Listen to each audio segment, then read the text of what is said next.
नमस्ते, आप सभी का स्वागत है आज के इस कार्यक्रम में। और आज हमारे साथ हैं ओंकार चौधरी जी और धीरेन्द्र पंडीर जी। बात करेंगे हम समसामयिक विषयों पर। और इस समय जैसा कि आप देख रहे हैं कि मैं अपने स्टूडियो में नहीं हूँ और लखनऊ से आपसे संबोधित हूँ। और धीरेन्द्र जी और ओंकार जी वो अपने-अपने स्थान पर हैं। तो स्वागत कर रहा हूँ आपका धीरेन्द्र जी और ओंकार जी से आरंभ करता हूँ। ओंकार जी, आज पार्लियामेंट का सेशन आरंभ हुआ, लेकिन फिर से गतिरोध हो गया। जबकि इस बार कोई ऐसा विषय भी नहीं दिख रहा विशेष, जिससे लगता था कि साहब कि कोई गतिरोध हो सकता है। कोई किसी वॉशिंगटन पोस्ट में, किसी न्यूयॉर्क टाइम्स में कोई ऐसी खबर भी नहीं छपी। उसके बाद भी गतिरोध हो गया।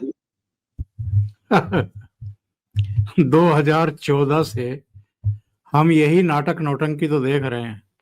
और आज प्राइम मिनिस्टर ने कह भी दिया कि ड्रामा अगर आपको करना है तो आप बिहार में तो कर चुके, नतीजे आने के बाद कुछ समय बाद इसका मौका आपको बंगाल में भी मिलेगा, वहां भी ड्रामा कर लीजिएगा।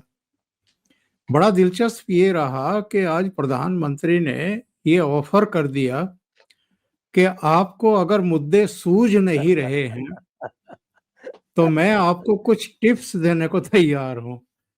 यानी प्राइम मिनिस्टर अब विपक्ष को ट्यूशन देने के लिए भी तैयार हैं, अपनी सेवाएं देने के लिए भी तैयार हैं।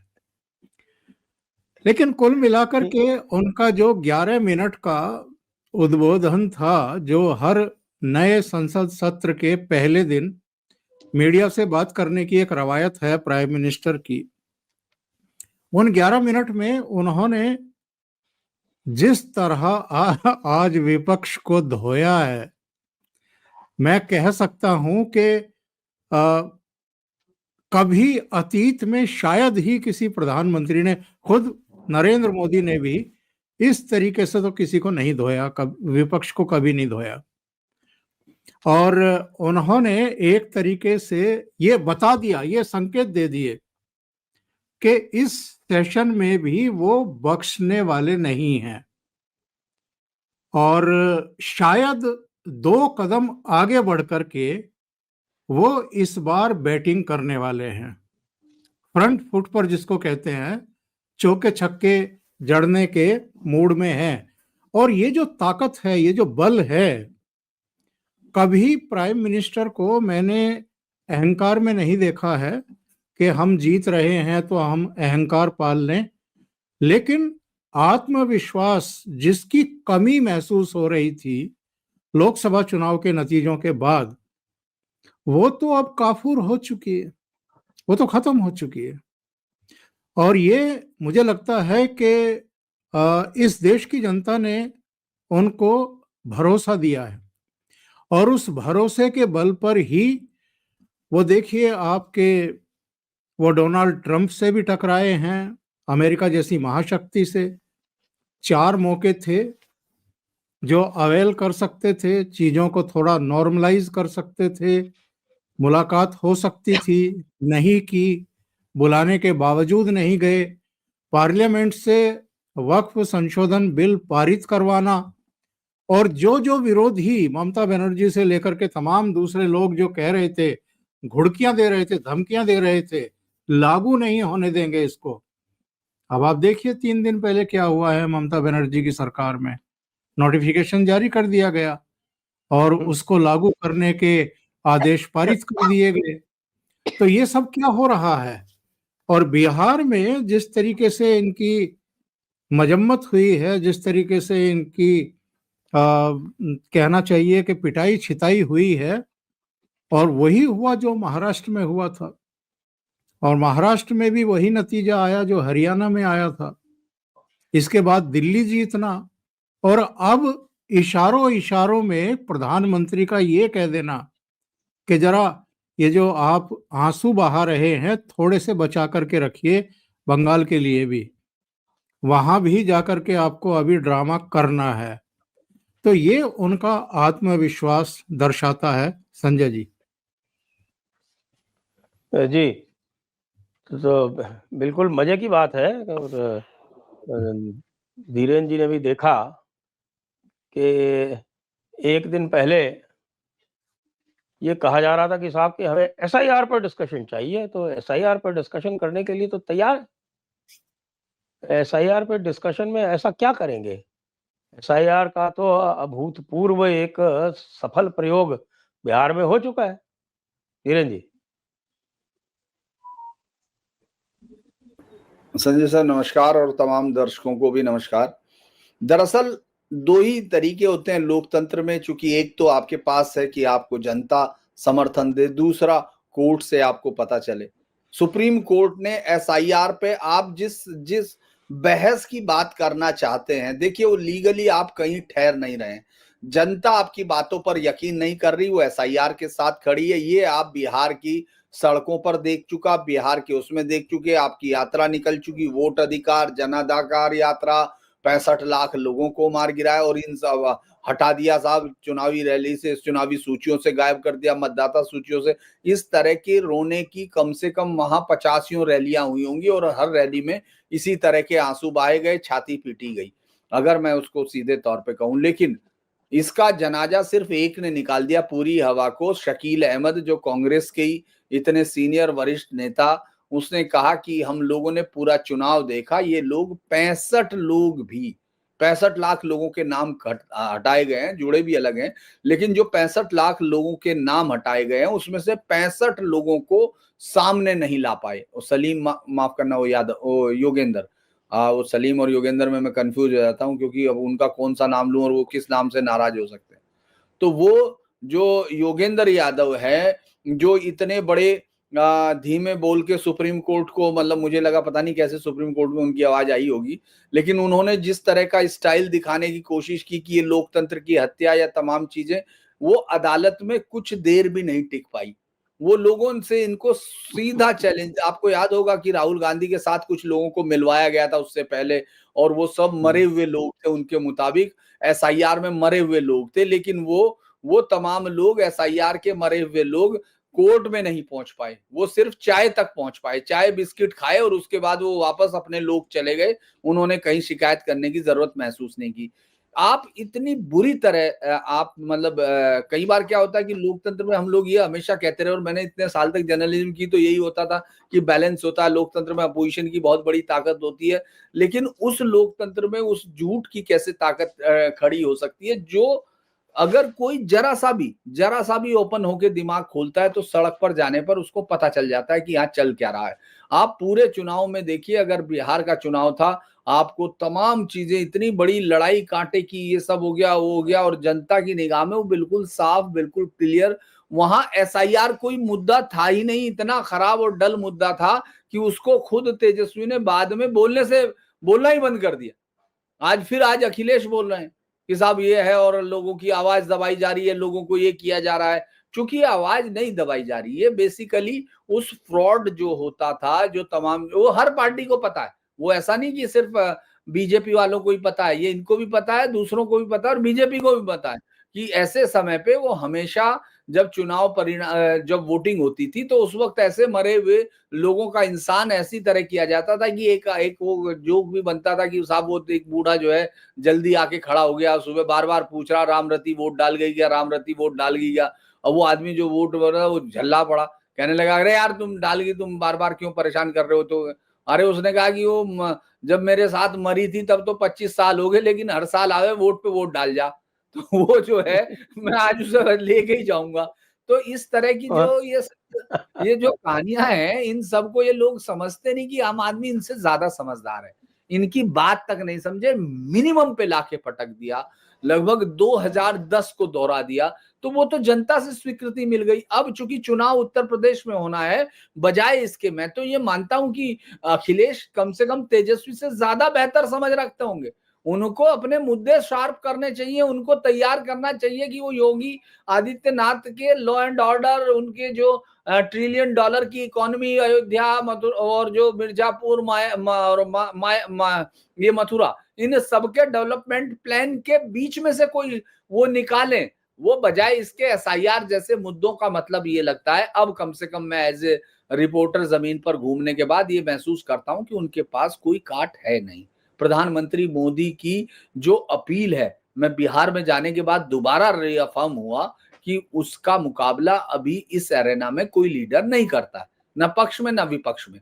तो वो अगर आके ये कह रहे हैं कि रोना धोना बंद करो, उसके आप देखते हैं मल्लिकार्जुन खड़गे फिर उसी तरह के शब्दों के साथ कि वो घमंडी है और ये तमाम चीजें, मतलब ड्रामा करता है, ये सब शब्दों के साथ वो जब आते हैं तो लगता है कि उनके पास ना मुद्दे हैं ना कुछ है। एसआईआर पर बहस नहीं हो सकती है, ये सबको मालूम है कि कैसे वो भी संवैधानिक संस्था है, इससे पहले भी हो चुकी, संविधान से निर्मित है। आपको उस पर अगर बहस का कोई वो है तो आप जनता के बीच में जाए रहे। अच्छा, ऐसा क्या बोलेंगे संजय जी जो आपने कोर्ट में नहीं बोला हो, आप अपनी जेब में छिपाए घूम रहे होंगे और कह रहे होंगे कि सुप्रीम कोर्ट में तो बहस हो ही चुकी है ना।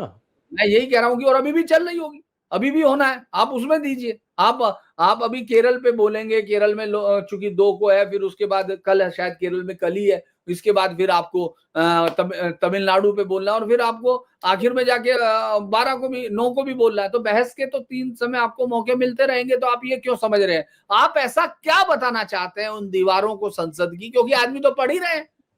दरअसल वो कुछ नहीं, उनको मालूम है इस पर बहस नहीं होगी, ना वो तैयार होंगे और ना ही कोई वो कानूनी तौर पर सही है। ये बात हमने देखा कि उन्होंने चुनाव आयोग को पिछली बार भी नहीं करने दिया था। सरकार को मालूम है उसको अपने 10 बिल हैं, इंपॉर्टेंट बिल है, वो पास करा लेने हैं। विपक्ष को अब कहीं कोई धनी ढोरी नहीं मिल रहा, उनकी समझ में नहीं आ रहा। दरअसल कई बार क्या होता है, आप ऐसे मुहाने पे चले जाते हैं संजय जी की आपको रास्ता दिखता ही नहीं है।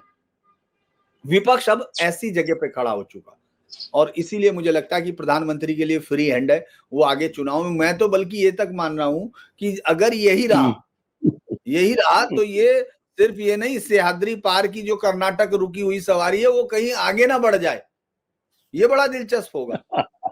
जी ओंकार जी, अब कर्नाटका चूंकि ले ही आए हैं धीरेन जी, तो हम कर्नाटका के बारे में भी बात कर लेते हैं। लेकिन कर्नाटका का जो सारा का सारा अब जो जाल है, वहां का जो इंद्रजाल है, उसका भी कारण एक ही है और वो है अनिर्णय। और वो अनिर्णय किसका है सब जानते हैं। और आपने सुना होगा कि बहुत ही रोचक एक मीटिंग हुई है कांग्रेस में, और जिसमें राहुल गांधी भी थे और मल्लिकार्जुन खड़गे और बहुत सारे लोग थे, बिहार से सारे लोग बुलाए गए थे। तो उसका वृत्तांत भी आपने पढ़ा है, जिसमें राहुल गांधी को ये भी नहीं पता था कि उनके एमएलए हैं कितने को टोटल। और बताते हैं कि साहब कि उन्होंने कहा कि बाकी लोग कहाँ हैं, तो फिर केसी वेणुगोपाल ने बताया कि साहब हमारे तो 6 ही लोग जीते हैं, वो सारे यहाँ हैं। जी देखिए, बात ये है संजय जी कि कर्नाटक हो, बिहार हो, हरियाणा हो, पंजाब हो, किस किस राज्य का नाम लिया जाए, आज की तारीख में हालत ये है कि जिसको हाई कमांड बोला जाता है ना, वो शक्ति विहीन हो चुका है, उसकी ताकत क्षीण हो चुकी है, उसका प्रभाव मंडल खत्म हो चुका है। अगर आप किसी को कैप्टन बना दें टीम में और उसका परफॉर्मेंस जो है वो सौरव गांगुली जैसा हो जाए, कई पारियों में वो रन ही ना बना पाए, टीम को ठीक तरीके से संयोजित ही ना कर पाए, प्रेरित ही ना कर पाए, क्योंकि आपका अपना परफॉर्मेंस बहुत पुअर है, इसलिए आप कैप्टन का जो एक ओरा होता है या जो एक प्रभाव होता है टीम पर, वो भी खत्म हो जाता है। तो ये तो कांग्रेस पार्टी और पार्टी के सारे नेता और कार्यकर्ता, संगठन सभी देख रहे हैं कि राहुल गांधी कितने चमत्कारी नेता हैं, कितने करिश्माई नेता हैं, इनके नेतृत्व में पार्टी का क्या कबाड़ा हुआ है, जानते सब हैं, बोलते नहीं हैं। और आज की हालत ये है कि कई दिग्गज जो राज्यसभा के तलबगार थे, जिनको सपने आते थे कि राज्यसभा में तो हम पहुंच जाएंगे, वो राज्यसभा में भी नहीं पहुंच पा रहे हैं। तो ताकत इतनी क्षीण हो चुकी है इन लोगों की। फिर कर्नाटक में जिन डीके शिव कुमार को एक बड़ा कंट्रीब्यूटर माना जाता है, कांग्रेस के कोष के जो कुछ खास चेहरे हैं जो कोष को समृद्ध करते हैं या कोष के बाहर भी कुछ नेताओं को समृद्ध करते हैं, ऐसे लोगों में डीके शिव कुमार की गिनती भी होती है। उनको कांग्रेस के भीतर एक संकट मोचक की भूमिका किसने दी थी? और अगर 2.5 साल पहले जब सिद्धारमैया मुख्यमंत्री बने थे 2023 में किसी समय, उस समय अगर कोई वादा किया गया था डीके शिव कुमार से, तो वो पूरा क्यों नहीं किया जा रहा है? कांग्रेस के भीतर भी और सो कॉल्ड इस हाई कमांड में भी एक्चुअल में कई गुट बन गए हैं अब। सोनिया गांधी का एक अपना गुट है, राहुल गांधी का अपना गुट है, और प्रियंका वाड्रा अब जब उनकी मर्जी आती है वो कैमरों पे आती हैं या इनकी मुहिम में शामिल होती हैं। जब उनका मन नहीं होता है वो सामने आती नहीं है, इनकी मुहिम में भी, इनके कार्यक्रमों में दिखाई नहीं देती हैं। वो एक कहावत है पुरानी, कंगाली में आटा गीला। तो इस समय सिचुएशन एक्चुअल में वही हुई पड़ी है। कर्नाटक का फैसला ये लेने की स्थिति में ही नहीं है। ये अलग अलग राज्यों में गुटों को बढ़ावा देकर के, कुछ सिरों को, कुछ चेहरों को बढ़ावा देकर के पहले ही काफी सत्यानाश कर चुके हैं। और उसका उत्कृष्ट उदाहरण पंजाब था।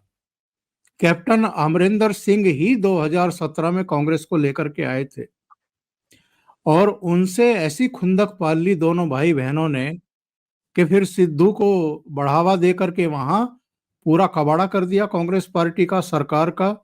और चन्नी ने जो गुड़ गोबर किया है वो सबके सामने है, और बाद में कांग्रेस का भी जो कबाड़ा हुआ है वो सबके सामने है। बलराम जाखड़ के बेटे भी चले गए, उसके बाद आपके बेअंत सिंह के पोते भी चले गए, कैप्टन अमरिंदर भी चले गए, सब कांग्रेस छोड़ करके चले गए। और जो संकेत अभी धीरेन्द्र जी दे रहे थे, कर्नाटक में भी अगर कुछ हो जाए, क्योंकि वहां इस समय जूतों ताल बटी हुई है, और कोई उनको कह दिया दोनों को कि आप नाश्ते पे खुद मिलिए और खुद ही जो आपके सीजे हुए हैं इनको सुलझा लीजिए, इसमें आपकी कोई मदद नहीं करेंगे। तो ये सिचुएशन जब किसी पार्टी में पैदा हो जाए तो फिर तो भली करे भगवान। जी जी धीरेन्द्र जी, तो ये तो देख लिया आपने। तो आप तो राहुल गांधी की नेतृत्व क्षमता के बारे में भी 2 शब्द आपकी तरफ से भी। दरअसल ऐसा पहला मुकाबला हुआ होगा जिसमें राहुल गांधी के बाद ये पता चला उन दोनों मुख्यमंत्री उप मुख्यमंत्री को कि उन लोगों को आपस में नाश्ता कर लेना चाहिए, क्योंकि उनके बीच में जो लड़ाई है वो इडली और डोसे का जो एक समन्वयपूर्ण बंटवारा है वो न करने की वजह से है। इसीलिए आपने देखा दोनों ने इडली डोसा बाकायदा बांट के खाया, सबके सामने दिखाया, और इससे केरल की पूरी समस्या हल हो गई। ये वो माफ कीजिए, कर्नाटक की पूरी समस्या हल हो गई। हालांकि राहुल गांधी इसको केरल की समस्या भी समझ के पूछ सकते हैं अगली मीटिंग में कि केरल का क्या हुआ, डीके शिव कुमार ने सही से कर दिया कि नहीं कर दिया, वो ये भी कर सकते हैं। जब वो उनको ये मालूम नहीं है कि हमारे पास सिर्फ 6 ही जीत के आए हैं, जहां वो इतनी शानदार और बहुत ही फैंसी जिन्होंने एक वो चलाई, मतलब चुनाव अभियान चलाया जिसमें वो जूतों सहित मछलियां पकड़ने उतर गए, पानी में कूद गए, जूतों सहित वो मखाने ढूंढने लगे। इतने मतलब इतनी शानदार जो एक कैंपेन जो इस देश में कम से कम इस देश की जनता ने कभी नहीं देखी होगी। देखिए हम लोग दरअसल इसको ऐसे भी देख सकते हैं कि हम लोग सब बचपन में तमाशे देखते रहे हैं, सर्कस में देखते रहे हैं। तो सर्कस में जो सबसे बेहतरीन जोकर होता है, हम लोग उसके उस पर तालियां जरूर बजाते हैं, लेकिन उस जैसे बनते नहीं है। तो हमारी जो तालियां हैं, हम लोग ये कोशिश जरूर कर रहे थे कि भाई राहुल गांधी एक बेहतर और सर्कस दिखाएं, राहुल गांधी और बेहतर सर्कस दिखाएं। उनके तमाम लोग यही सोच रहे हैं, क्योंकि आप ये सोच के देखिए कि जिन लोगों के बीच में, जिस फैक्शन के बीच में लड़ाई चल रही हो, जिसके विधायक यहां तक आ रहे हो, जहां विधायकों में साइन करना की कोशिश हो रही हो, वहां बैठ के नाश्ते पे वो खुद सुलझा लेंगे। अगर वो सुलझा लेते तो धीरेन्द्र जी, ताजा खबर ये है कि अब शिव कुमार ने मुख्यमंत्री को अपने घर पे नाश्ते पे बुलाया है।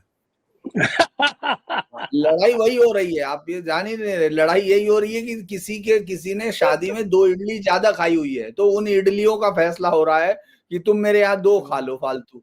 तो ये दरअसल एक बचकानापन दिख रहा है, क्योंकि वो ये देखिए पहले उन्होंने छत्तीसगढ़ में टीके सिंहदेव के साथ यही किया, उससे पहले मध्य प्रदेश में उन्होंने ज्योतिरादित्य के साथ यही किया। पहले तय कर लिया उस समय, हाँ हाँ आप जीत जाइए हम देख लेंगे। उससे पहले आप देखिए आपके राज्य में सचिन पायलट के साथ क्या हुआ, कंटिन्यू उस दौरान। और आप देखिए जो घाघ लोग थे, जो पॉलिटिकली घाघ है, इसका कोई मैं डिमिनेटिव वर्ड नहीं कर रहा हूं, लेकिन जो लोग शातिराना अंदाज से पॉलिटिक्स समझते हैं, जिनके एक्सपीरियंस ने उनको आगे रखा, वो हर बार राहुल गांधी को मात देते हैं।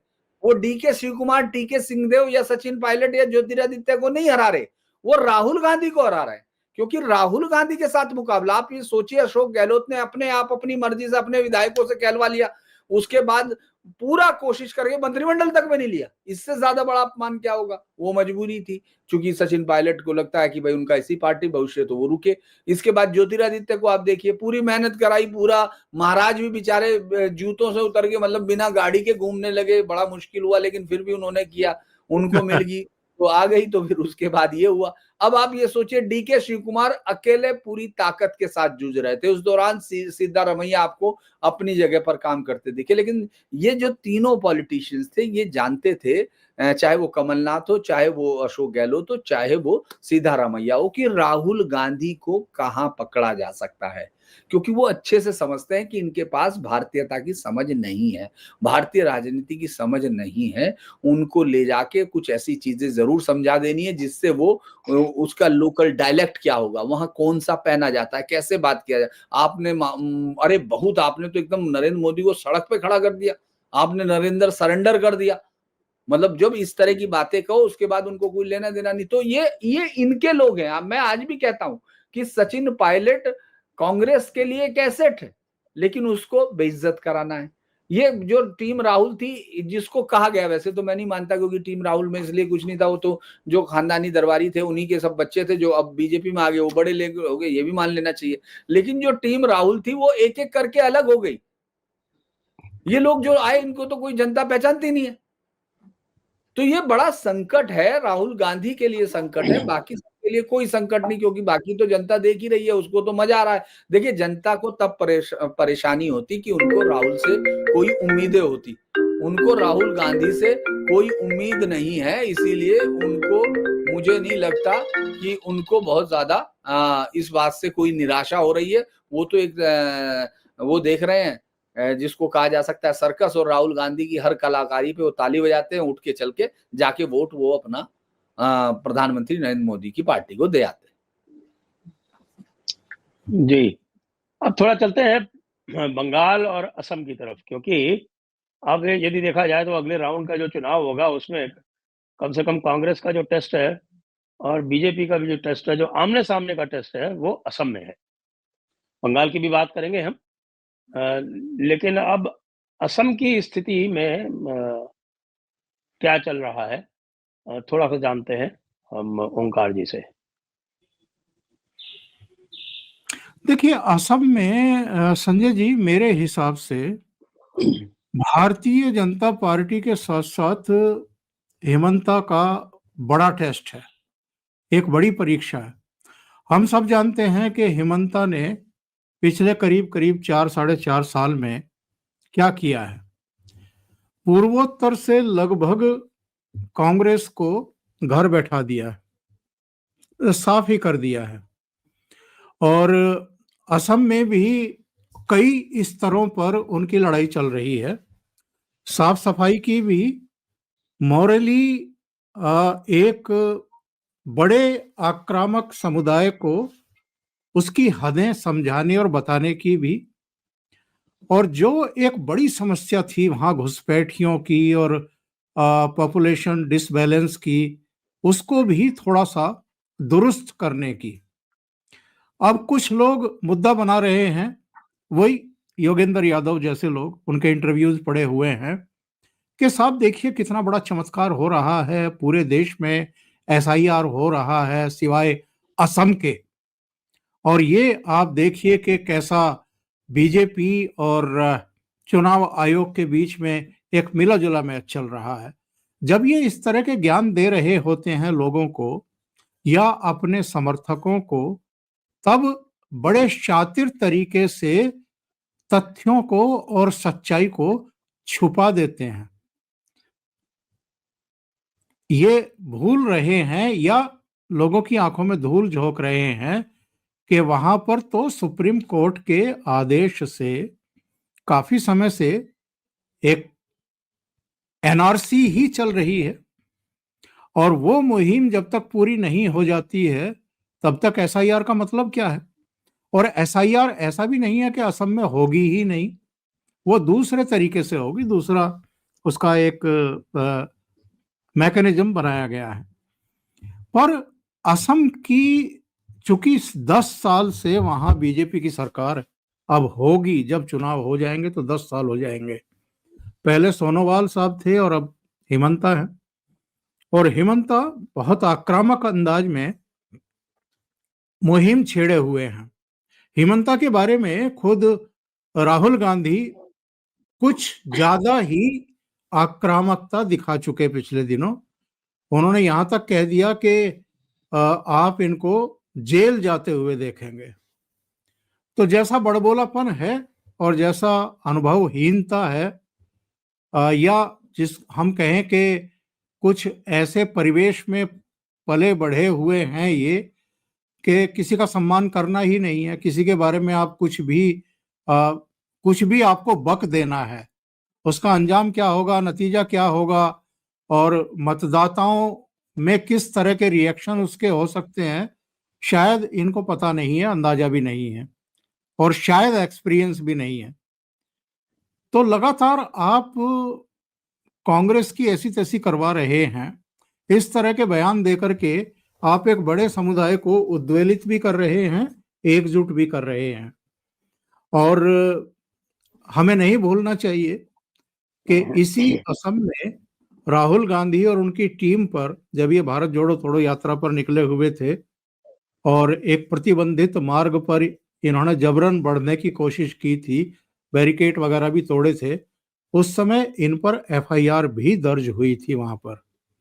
तो ये चिढ़े हुए भी इसीलिए हैं, और एक और चिढ़ने का कारण है इनके पिद्दी के बारे में जो हिमंता बिस्वा शर्मा ने खुलासे किए थे कि जो गेस्ट के लिए बिस्कुट थे प्लेट में, वही बिस्कुट पिद्दी को खिलाए जा रहे थे। उससे भी ये परिवार काफी चिढ़ा हुआ है, खास तौर से राहुल गांधी, क्योंकि हिमंता ने ये कहा था कि हमारी बात कम सुन रहे थे और पिद्दी को ज्यादा महत्व दे रहे थे, उनके साथ ज्यादा खेल रहे थे ये। तो उससे भी दो ही चीजों ने बड़ा भारी नुकसान पहुंचाया मेरी दृष्टि में राहुल गांधी के कुल कैरियर को। एक अर्णब गोस्वामी को इंटरव्यू देने का फैसला, और दूसरा पिड्डी से खेलना, जिसका रहस्य उद्घाटन हिमंता बिस्वा शर्मा ने किया था कि ये कुत्तों के साथ ज्यादा कंफर्टेबल हैं, पार्टी के नेताओं को इतना सीरियसली नहीं लेते हैं। और बाद में अपने कुछ कृत्यों से उन्होंने साबित भी किया है। एक दो जगह कुछ और इंटरव्यू आए, एक राजदीप सरदेसाई का इंटरव्यू भी आया था कि वो गोवा आए, गोवा के कार्यकर्ता बहुत प्रफुल्लित थे कि चलो अपने नेताओं से मीटिंग होगी, अपने नेता से बातचीत होगी और हम कुछ समय बिताएंगे। लेकिन पता लगा कि राहुल गांधी एयरपोर्ट से अपने किसी मित्र के यहाँ निकल गए और फिर काफी समय उन्होंने उसके कुत्ते के साथ बिताया। तो ये सारी चीजें जो निकल करके सामने आती हैं और लोग बताते हैं मजे लेकर के, तो इससे पता चलता है कि भाई आपका माइंडसेट क्या है। वरना बिहार में जब सारे विपक्ष आपके सामने खड़ी हुई पूरी फौज भारतीय जनता पार्टी की टॉप टू बॉटम चुनाव प्रचार कर रही थी, आप एक तालाब में मछली पकड़ रहे थे उस समय जाकर के, और फिर आप कृष्णा वल्लभ से और वेणुगोपाल से पूछते हैं कि सारे विधायक आए नहीं क्या? उन्होंने कहा कि बैठे तो हैं ये सारे, सोफे में जितने भी बैठे हैं इतनी जीत। तो भाई आप अगर मछली पकड़ेंगे, आप अगर कुत्तों से प्यार करेंगे जाकर के, तो फिर नतीजे भी ऐसे ही आएंगे। तो मुझे लगता है कि असम में 10 साल की एंटी इनकम्बेंसी है, ये बात ठीक है, और एक सेक्शन वहां ऐसा है, मेरी भी मुलाकातें हुई हैं, कुछ बातें हुई हैं लोगों से, जो शायद हिमंता को वहां पसंद नहीं करते हैं। शायद उनकी शैली या उनकी अनुपलब्धता या कुछ है। 3-4 लोग ऐसे मिले और आपके जयपुर समिट में ही 1-2 लोग मिले थे, उन्होंने बताया, जो असम से आए थे। उन्होंने कहा कि हेमंता को लेकर के वहां पार्टी के कार्यकर्ताओं में और संगठन में ही थोड़ा सा खींचातानी है, लेकिन वो पसंदगी नापसंदगी हर जगह होती है, और खास तौर से संगठन की तो हम बात ही क्या करें, उसमें तो हर तरह के लोग होते हैं। बहुत सारे लोग हैं जो पसंद करते हैं, बहुत सारे लोग हैं जो कई कारणों से नापसंद करते हैं। अब आप विनय कटियार का क्या कहेंगे? विनय कटियार एक जमाने में श्री राम आंदोलन से जुड़े हुए थे, फायरी थे। अभी जब ये धर्म ध्वजा फहराने का कार्यक्रम था, उससे पहले उनका एक इंटरव्यू आया और बड़ा उल्टा सीधा वो कह रहे थे। तो ऐसे लोग हर जगह हैं, भारतीय जनता पार्टी में भी हैं, संघ में भी हैं, हर जगह हैं, कांग्रेस में भी हैं, दूसरी जगहों पर भी हैं। लेकिन असम में इतना आसान चुनाव इस बार नहीं होगा, ऐसा मेरा मानना है।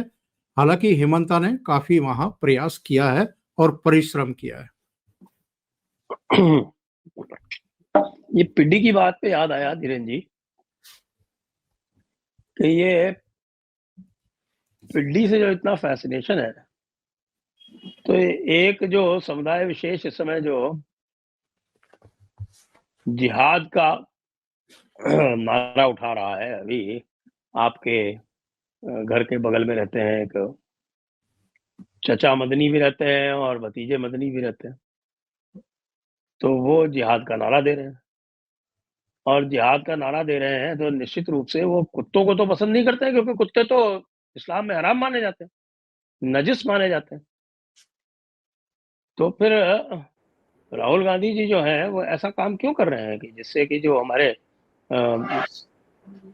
जिहादी कॉल वाले लोग, जिनकी वजह से भारत फला फूला है, और जो ये आज ये भी कहने के लिए तैयार है कि अगर तुम्हें हमें मजहब से तकलीफ है तो तुम भारत छोड़ के कहीं और चले जाओ,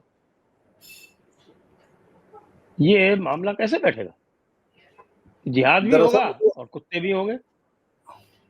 दरअसल ये तमाम लोगों के लिए, अगर आप उन्हीं के लिए बात कर दें, तो मैं, चूंकि आपने कह दिया तो मैं उसको जोड़ रहा हूं। उबैदुल्ला सिंधी जो इन सबके पुरखे हैं, तारीख उबैदुल्ला सिंधी में वो कहते हैं कि हमने राजा साहब को केवल गुलामी अंग्रेज के खिलाफ एक मिलीजुली सरकार की बात बताई, असली निजाम जो खलीफा के अधीन होगा उसकी तफसीलात उनको जरूर नहीं बताई गई। ये राजा महेंद्र प्रताप सिंह के लिए है, जिसको उन्होंने उस सरकार का मुखिया बनाया था जो एग्जाइल में थी। राजा महेंद्र प्रताप इतने खुश हुए थे, जमीन भी वो एएमयू को दे गए थे, अलीगढ़ मुस्लिम यूनिवर्सिटी को। और ये मैंने उनके खत आपको बता दिया, चूंकि आपने पूछा और मैंने कल ही एक प्रोग्राम किया था कि पूरा कंप्लीट की डिसेप्शन क्या होता है, देवबंद क्या है, इसको कैसे समझा जाएगा। दरअसल वो इस समय जिस तरह से इस देश में वक्फ को लेकर इस सरकार ने थोड़ा एक आगे बढ़ के कदम उठाया, हालांकि उनको कोर्ट में भी आखिरी दम तक टकराना चाहिए, क्योंकि कोर्टों के सहारे ये देश छोड़ा नहीं जा सकता। क्योंकि अगर ये देश छोड़ा जाएगा तो याकूब और उन तमाम यासीन और उन तमाम लोगों को आपको जरूर रात को 2 बजे सुनवाई के लिए मिलता रहेगा, तीस्ता-सीतियालवाद के लिए बेंच बनती रहेगी व्हाट्सएप पे, ये सब अगर उन पर छोड़ा जाएगा तो ये जो पूरी की पूरी लड़ाई अगर आप देखेंगे, ये गौर करेंगे, तो ये इसलिए है क्योंकि एक आखिरी उनका जो किला बचा है। अगर आप 2 बार से लगातार जब असम में सरकार बन रही है, जहां 34% अपने आप को कहते हैं, तो उसके बाद जो 30% है, 33% सरकार है जहां बंगाल में, वहां भी बन सकती है बीजेपी। और जो वक्फ बाई यूजर है वो खत्म हो गया तो कहानी खत्म हो गई, पूरा सबका सब साफ उड़ जाएगा। तो वो लड़ाई अब अपने अस्तित्व को बचाने की है। बंगाल चुनाव की हार से पहले वो लोगों को ये बता देना चाहते हैं, खासतौर से बंगाल के लोगों को बड़ा भयभीत करना जिहाद की चीज से और ज्यादा होता है। और क्योंकि बंगाल मेरी नजर में अकेला ऐसी जगह है जहां आप देखेंगे लगातार जब से परसिक्यूशन है, जब से पहली बार वहां फुटप्रिंट बख्तियार खिलजी के पड़ते हैं या किसी के पड़ते हैं, तब से आज तक वहां ये दिखता है। तो ये सिर्फ धमकी वहां नहीं है। राहुल गांधी उनके लिए, मुझे लगता ही नहीं कि राहुल गांधी अब कुछ है। राहुल गांधी से कहीं और बात चली गई है। राहुल गांधी अब उनकी नजर में नहीं है। राहुल गांधी तो मुझे लगता है कि चूंकि राहुल गांधी के पास तो देने के लिए जमीन भी नहीं है, अगर वो ले लें, क्योंकि नेशनल हेराल्ड उन्होंने खुद ही ले लिया, बजाय राहुल गांधी ने कहा भाई तुमको क्यों दूं, मैं खुद रख लूंगा। नेशनल हेराल्ड को वक्फ नहीं कर देते। हाँ, ये नहीं, वक्फ मांग सकते थे, अब वो निराश हो गए इसीलिए तो वो कर रहे हैं। ये आइडिया आपने दिया है, मुझे लगता है ये आइडिया जरूर बाहर तक जाएगा। आपने आज एक बहुत क्रांतिकारी आइडिया दिया है। इससे मुझे लगता है कि उनको देवबंद में बुला के जिस तरह श्रीमती इंदिरा गांधी का मंच थोड़ा नीचे बनाया गया था, क्योंकि बराबर नहीं हो सकती कोई महिला, वहां जो हुआ था 78 77 में बाकायदा, तो उनका मंच थोड़ा नीचे रखा गया था। तो ऐसे उनका मंच थोड़ा नीचे रख के उनसे नेशनल हेराल्ड अगर वो वक्फ को देंगे तो उनका भाषण सुना जा सकता है। लेकिन उसमें वो क्या बोलेंगे, ये हमारी जो ये जिसको क्या कहें कि अप्रगतिशील जो सरकार है, रिग्रेसिव जो गवर्नमेंट है, उसने तो अब कह दिया कि साहब की जो नॉन मुस्लिम है वो वक्फ कर ही नहीं सकते। अब बताइए, इससे भी ज्यादा कोई अधोगामी लेजिस्लेशन हो सकता है?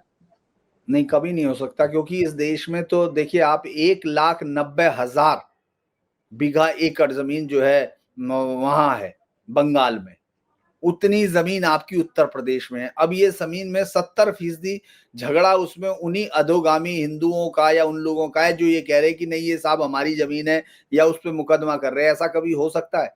1500 साल पुराने गांव में अगर सारे मंदिर वक्फ ने कह दिया उनके हैं, भले ही वो उसको अभी 1400 साल पूरे ना हुआ इस्लाम के, तो आपको मान लेना चाहिए। आपको, आप चूंकि जब सवाल करते हैं तो आप, मुझे नहीं लगता कि आप रह जाते हैं उनके बीच में, आप सवाल कर रहे हैं। आपकी बातचीत में मुझे लग रहा है कि आपको भी माना नहीं जाएगा, क्योंकि आपकी बातचीत में अकल का दखल हो रहा है। तो राहुल गांधी और मैं नहीं मानता कि राहुल गांधी अकल का दखल, सबसे आइडियल राहुल गांधी है, क्योंकि वो कहते हैं कि दखल तो तब करेंगे जब अकल होगी, तो वो इस चक्कर में पड़ ही नहीं रहे हैं। नहीं, अकल वालों को तो वो अपने आसपास भटकने ही नहीं देते। तो फिर दखल ही नहीं होगा, तो इसीलिए जो ये कह रहे हैं कि शशि थरूर का क्या हाल कर रखा है। हाँ, शशि थरूर 2 मीटिंग में आए नहीं, वो समझ गए कि उनको ना वो बिहार का मान ले कि आप बिहार के चुनाव में क्यों नहीं गए थे। वो ये भी कह सकते हैं, क्योंकि शशि, मुझे लगता है कि देखिए ये जो जमात उलमा हिंद की जो कहानी है, दरअसल ये तब तक बहुत अच्छी लगती थी जब तक इस देश ने, हम जैसे लोगों ने भी, जो गंगा जमनी अचार जो बना हुआ था बहुत ही बढ़िया तीखा, और रोटियों के साथ खाया।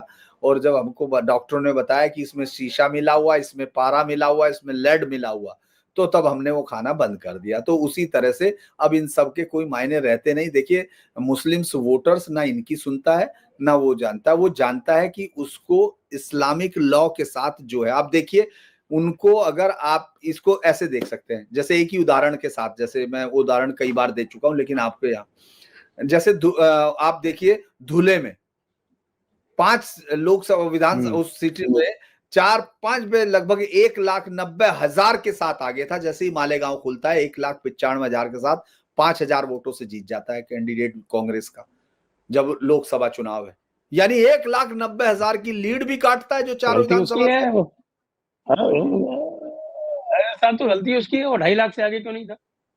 नहीं, अब वो उसकी है। अब दूसरा क्या है कि वही जब विधानसभा चुनाव आता है, उसी कांग्रेस पार्टी के उम्मीदवार को सिर्फ 7,000 वोट मिलते हैं उसी जगह कुछ ही दिन बाद, क्योंकि वो सब शिफ्ट हो गए अपने पार्टी के कैंडिडेट के पास।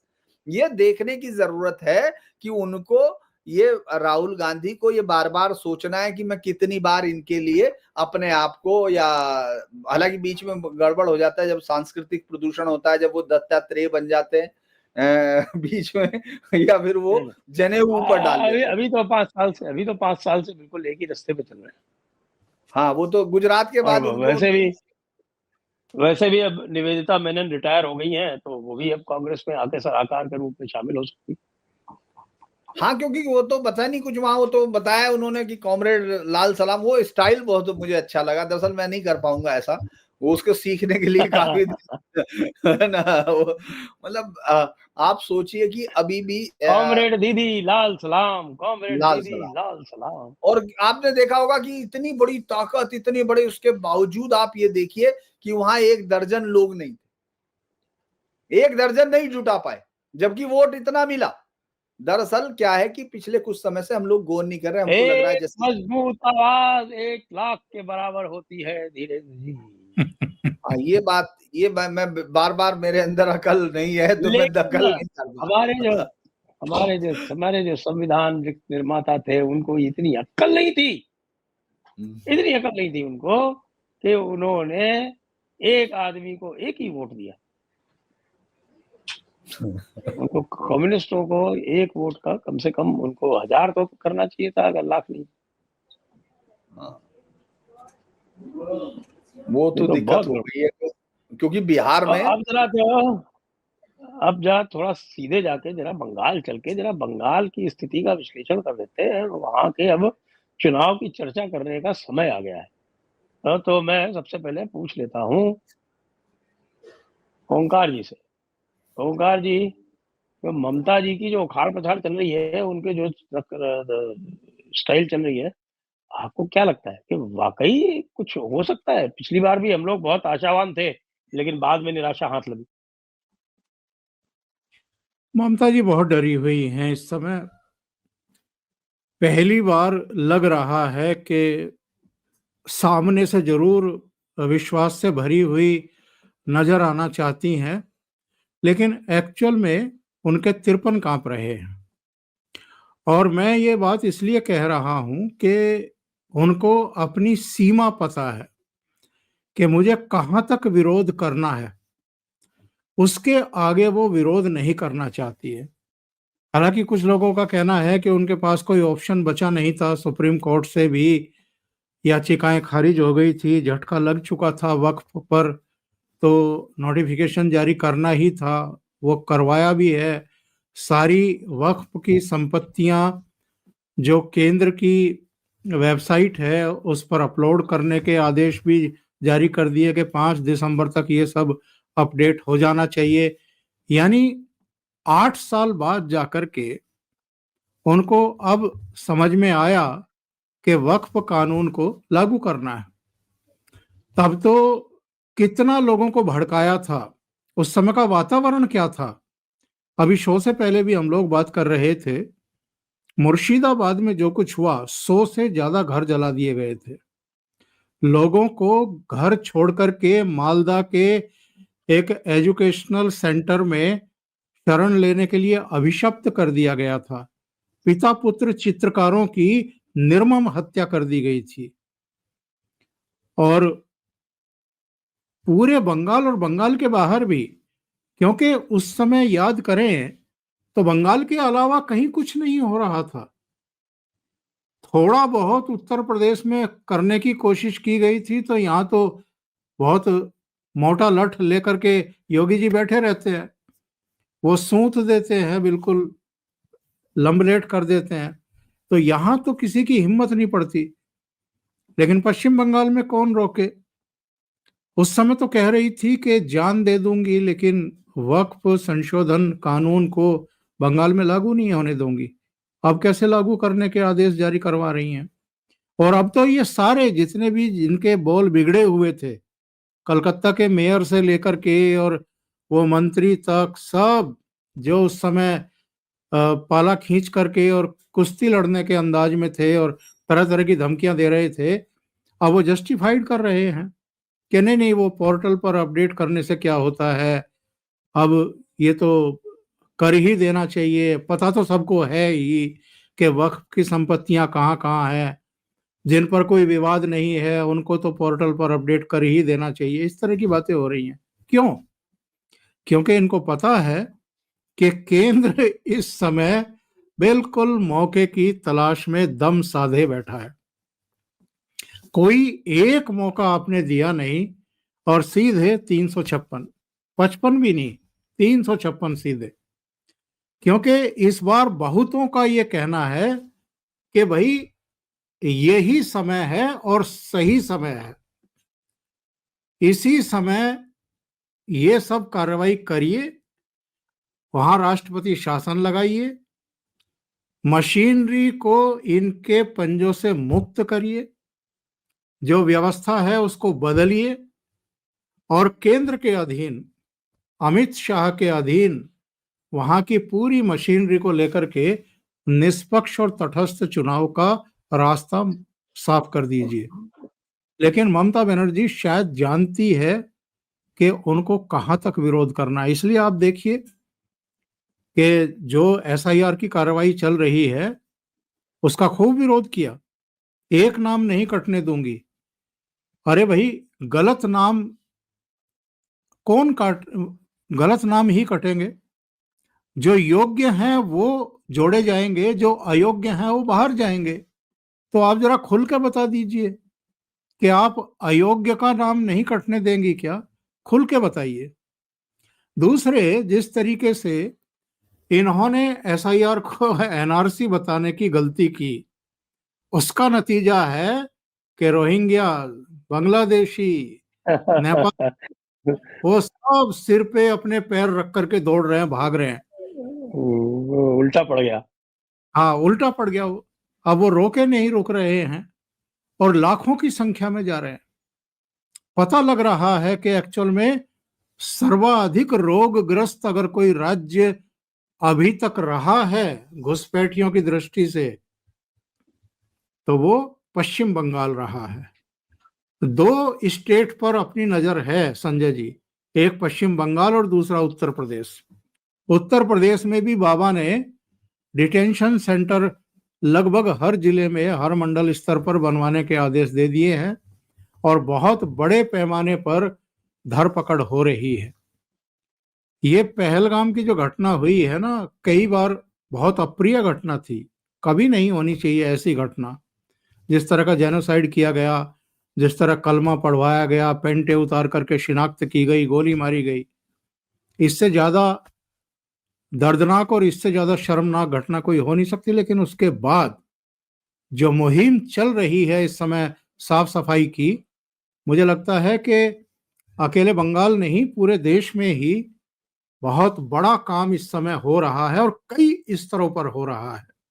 और ये यहाँ रुकेगा नहीं, एसआईआर पर रुकेगा नहीं है, ये आगे एनआरसी भी होगा, सारे काम होंगे और ये चीखते चिल्लाते रह जाएंगे, कुछ नहीं कर पाएंगे।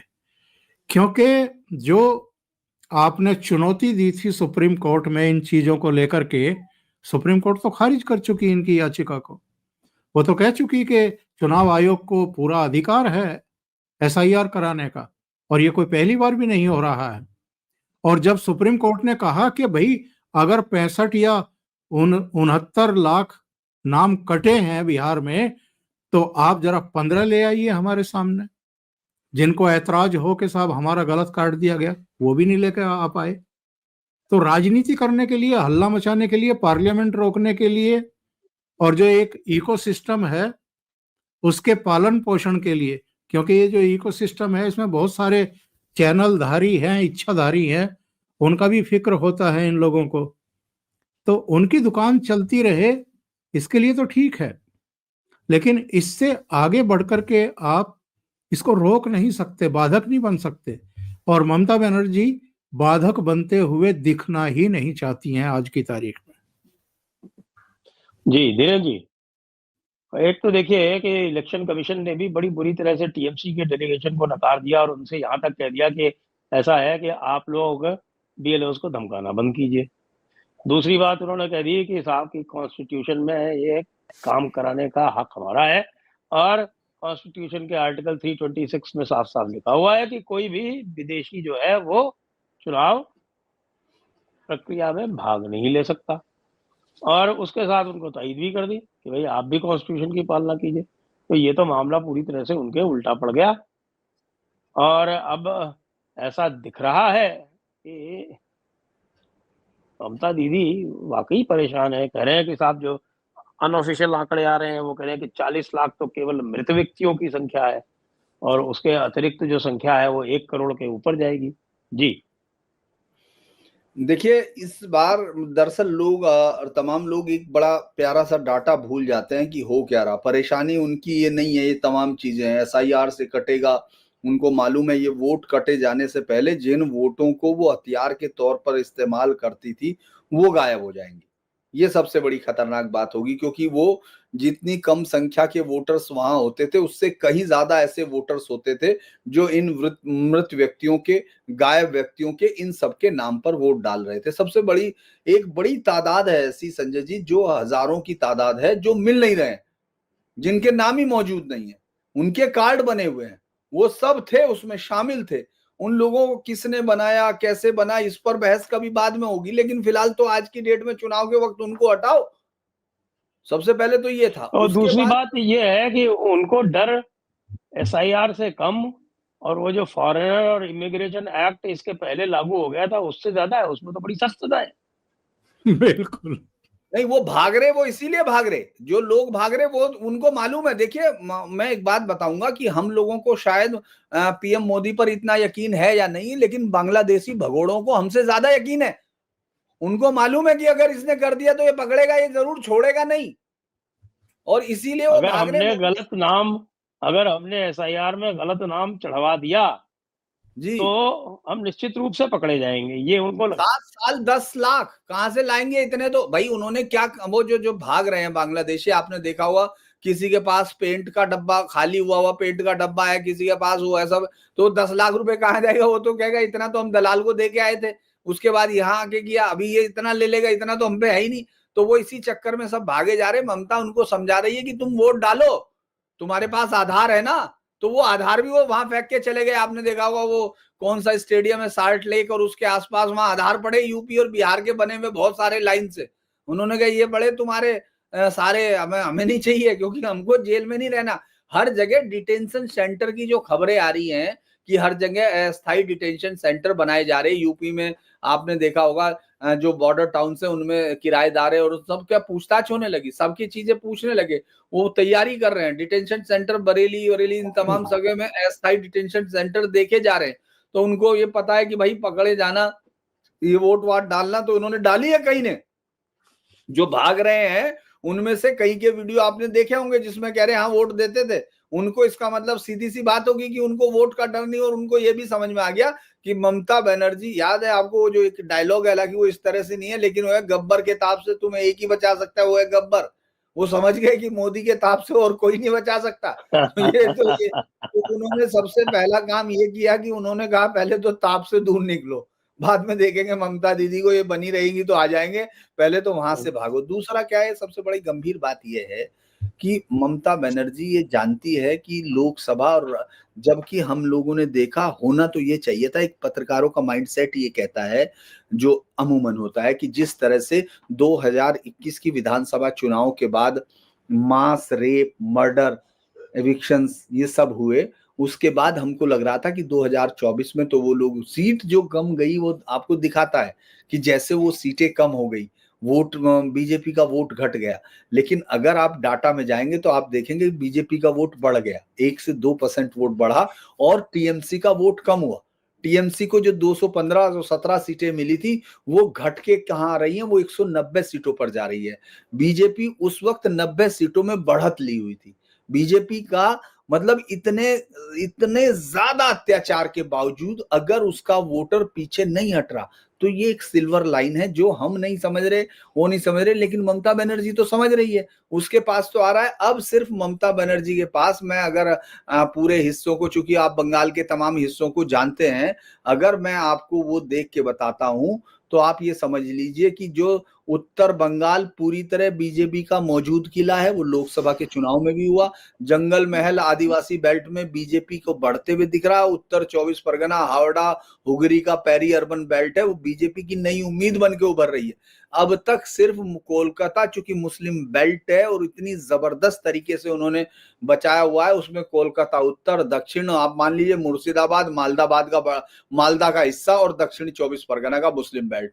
इसके अलावा वहां सब जगह किले में बीजेपी सेंध लगा चुकी है, और आप इसको 24 से आगे बढ़ते हुए देख रहे हैं, क्योंकि तुष्टीकरण तो ऊपर हो रहा है। अब वहां अगर बाबरी मस्जिद बनाने की तैयारी होगी तो वो विधायक अपने लिए तो सीट बना सकता है, क्योंकि वहां तो 77% मुस्लिम है, आप क्या करोगे उसका?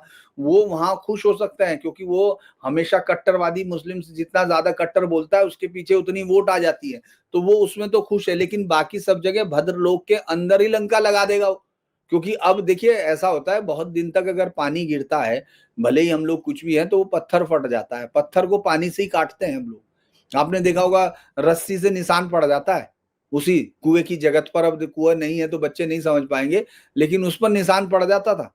तो इसीलिए जो लगातार अटैक हो रहा है, लगातार तुष्टीकरण हो रहा है, लगातार सब चीजें हैं, वो कहीं ना कहीं असर तो आने लगता है। जब काबा इन माई हार्ट जब दुर्गा पूजा के पंडाल में गाया जा रहा हो, तो फिर जो दुर्गा पूजा में कम से कम भले ही वो टीएमसी के टीका लगा के आए हुए हों, उनको मालूम है कि इसका मतलब सही नहीं है। तो ये ममता बनर्जी को मालूम है कि उसको ये वोट बैंक बनाए रखना है किसी भी कीमत पर, क्योंकि 30 और 31-33% जो मुस्लिम वोट बैंक है, अगर आप उससे एक बार हटा दीजिए। और अब जैसे ही उसने ये स्वीकार किया, तो मैं आज सब सारे अखबारों के एडिटोरियल्स देख रहा था, चाहे वो अमृत बाजार हो, चाहे कोई से भी, वहां कई सारे अखबारों के जो बंगाल के और इंग्लिश न्यूज़पेपर्स थे, वो इस आनंद बाजार पर, वो सब ये कह रहे हैं कि ममता बनर्जी ने इसको एक्सेप्ट करके अपनी हिपोक्रेसी दिखाई, क्योंकि एडमिनिस्ट्रेटिवली यस कह रही है और पॉलिटिकली सार्वजनिक मंचों पर मना कर रही हैं।